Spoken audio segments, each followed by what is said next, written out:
itu bahasa sebagai sistem, maka sebetulnya ada titik atau benang merah yang sama bahwa kedua tokoh ini punya kecenderungan melihat bahasa sebagai sistem yang berarti kalau dalam istilah modern, metode yang dia gunakan itu adalah al-manhaj al-binyawi, metode strukturalistik ya.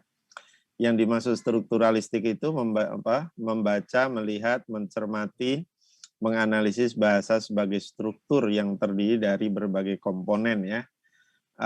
Memang betul tadi ada beberapa pemikirannya seperti itu, tapi masih kelihatan masih ngambang-ngambang, belum terlalu dipahami dengan baik. Kita sepakat bahwa Ferdinand de Saussure ini adalah bapak linguis modern ya. Kalau yang masa lampau ya ada antara lain Ibnu Jini ini ya. Kemudian dia pikiran-pikirannya tidak hanya di bidang bahasa saja, tapi juga mungkin ke bidang semantik juga ada dengan menggunakan istilah ad-dal wal madlul atau signifier dan signified gitu ya. Kemudian juga berusaha membedakan antara bahasa dengan kalam, al-lughah wal kalam ya, parol dengan language gitu ya. Kemudian tadi dia berusaha dalam mengkaji bahasa itu ada dua poros utama, ada al-mikhwar at-tazamuni, sinkronik, dan ada al-mikhwar at-tatabu'i, diakronik. Ada melihat bahasa sebagai sebuah fenomena yang dinamis, mengalami perkembangan dari masa ke masa, dan ada yang melihat fenomena bahasa dalam satu atau kurun waktu tertentu, sehingga keduanya tentu menghasilkan kajian yang berbeda ya. Selain daripada itu, dia juga mengisyaratkan kepada kita pentingnya analisis strukturalis ya, analisis strukturalistik terhadap komponen-komponen bahasa, dan bahasa dilihat sebagai fenomena sosial pada umumnya, karena dia dalam mengembangkan metode strukturalistik itu sebetulnya dipengaruhi oleh salah seorang tokoh di bidang antropologi, Malinowski, yang melihat mengapa dinamai binyawiyah struktur, karena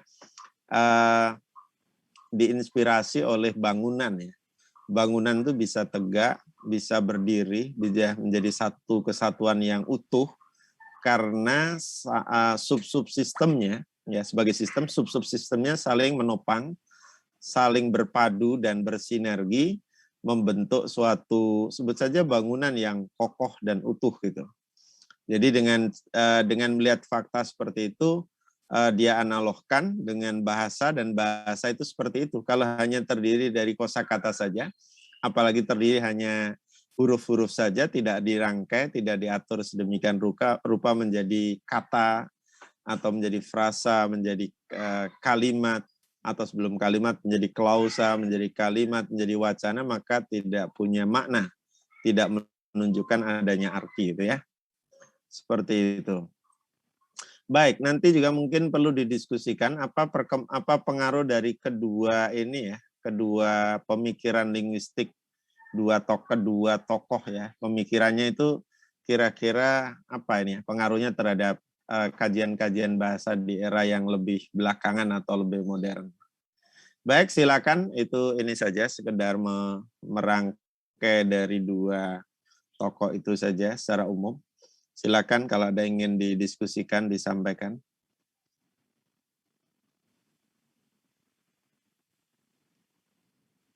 Baik, pada teman-teman mungkin ada yang mungkin bisa didiskusikan terkait yang tadi dikatakan oleh Ustaz Muhammad ya, terkait pengaruh dari pemikiran linguistik dari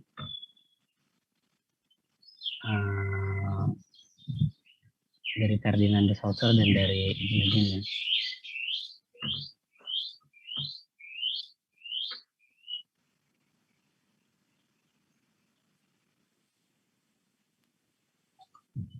Assalamualaikum, boleh saya bertanya?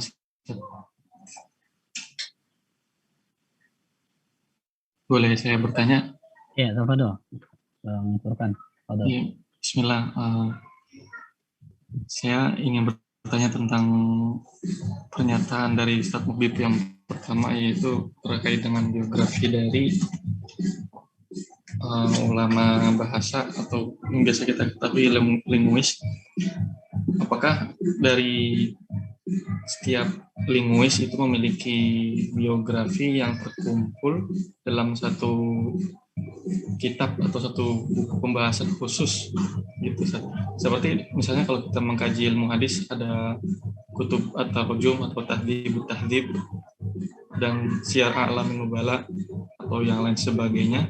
Maka demikian juga ada dalam ilmu linguistik ini untuk para ahli linguis yang terkumpul dalam kutub at-tarjum tertentu. Begitu, terima kasih. Oke, saya jawab singkat saja. Ada buku tapi nggak terlalu tebal, nggak seperti Tahdhibul Kamal dan lain-lain. Ada buku namanya Mu'jam Abakiratul Islam, ya, itu ada 3 jilid. Dan di setiap jilid itu ada bidang-bidang keilmuan yang ditampilkan tokohnya. Ada misalnya di bidang fikih siapa Imam Syafi'i, di bidang lughah siapa, di bidang nahwu siapa ada. Termasuk Ibnu Jini, Al-Khalil dan sebagainya itu ada. Saya punya bukunya, cuman nggak tahu saya taruh di mana, di perpustakaan di bawah ya mungkin ya. Jadi ada itu, khusus mengenai itu ada. Tapi di beberapa buku yang sudah ditahqiq itu biasanya menyertakan biografinya di awal ya. Karena apa? Karena buku yang ditahqiq atau asalnya manuskrip itu akan laku biasanya dan akan menjadi bagus kalau muhakkik atau editornya itu berusaha mengenalkan siapa penulis itu, siapa sohibul makhtutotnya itu. Jadi ada 2 seperti itu. Jadi tapi tidak semuanya ya, ini tergantung penulisnya juga. Kadang-kadang ada, kadang-kadang tidak. Termasuk di Mu'jam Abakiratul Islam itu juga mungkin tidak semua lugawi atau tidak semua nahwi, ahli nahwu itu ada kemungkinan ya. Karena saya nggak hafal satu-satu, yang jelas Sibawai ada, Al-Khalil ada gitu ya. Kalau yang modern-modern itu saya menyarankan seandainya itu ditulis oleh tokoh-tokoh modern, itu bisa dicari di Maktabah Hindawi ya. Nanti coba tulis Hindawi gitu. Atau Maktabah Nur, tulisannya Noor ya. Itu sebelum di-download biasanya ada disebutkan ininya, mu'alifnya itu siapa. Misalnya, katakanlah misalnya harus di Ahmad Tu'aimah, itu akan dijelaskan. Selain daripada itu, sebagian dari buku-buku yang kontemporer itu juga suka ada di belakang ya. Siapa misalnya penulis buku ini ya. Nah, ini sebagai contoh misalnya saya ada buku Buhus fil Arabiyah Fil Arabiyah Al-Mu'asirah yang ditulis oleh Wafa Muhammad Kamil Fayyid. Nah, ini di belakangnya ada nih, di belakangnya ada sirah datiyahnya nih. Ada lisan al-adab, mungkin nggak lengkap, tapi paling nggak ada informasi yang menjelaskan tentang pendidikan dia, karya dia, pengalaman akademik atau jam terbang dia, gitu ada. Saya kira begitu, ada ya. Ya nanti dicari lah, mudah-mudahan saudara bisa menelusurinya dan sudah ada di ini. Mu'jam Abakiratul Islam ya. Itu ada 3 atau 4 jilid, 3 rasanya. Saya beli waktu di Mekah dulu ya. Oke, saya kira itu singkat aja. Baik, Ustaz, terima kasih.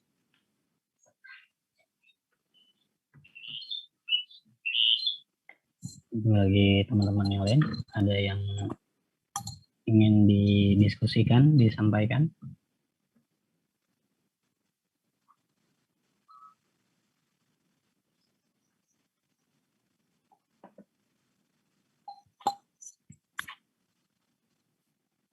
Terus usahakan ini ya, sebelum nyusun makalah itu coba googling atau browsing ya.